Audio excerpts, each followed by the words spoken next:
look in the mirror, I'm traditional Japanese looking. I mean, I got slanted eyes, the black hair, right?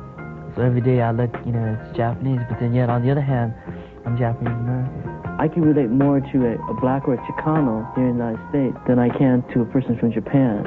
So that's why, you know, creating an Asian American thing that I could feel comfortable with, you know, I think is pretty important. Hey, what's happening? Working here in the bookstore, it's in an atmosphere where I'm in contact with our history here in the United States. And it started to dawn on me that music was another expression that I could possibly use to get into as far as an Asian American identity kind of thing.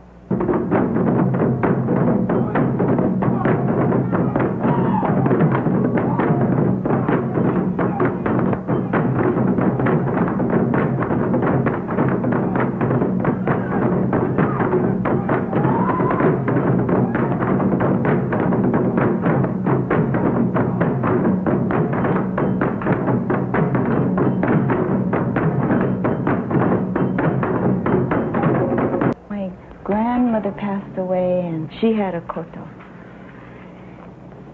And funny thing, no one in, that's my father's side, no one on my father's side wanted a koto. They all wanted the piano. And so my mother, coming from Japan, said, well, then she'll, you know, she'll take the koto. And since I have two sisters, we all started taking kotos.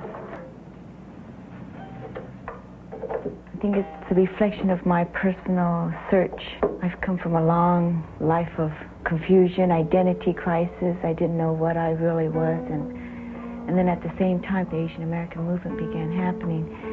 And I knew that the Japanese music is a large part of me, but yet it didn't express the true experiences of here.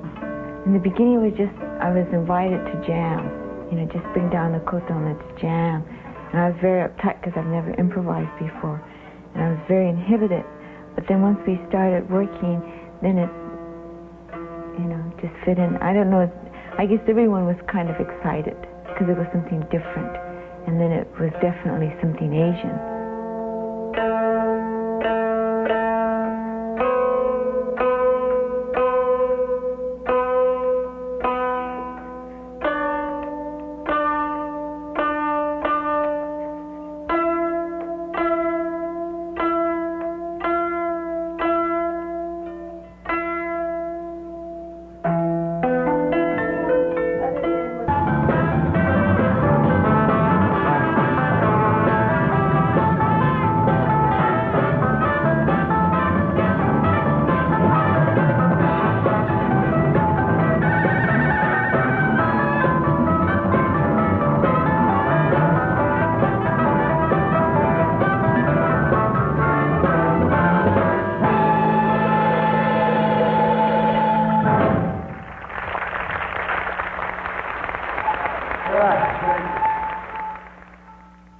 And the thing that's really gratifying is we'll play concerts and like Chicanos or whites, blacks come up to us afterwards, and Native Americans, whoever, and they come up and they say, you know, I was really glad to see you because it really changed my perspective of who and what Asian American people really are.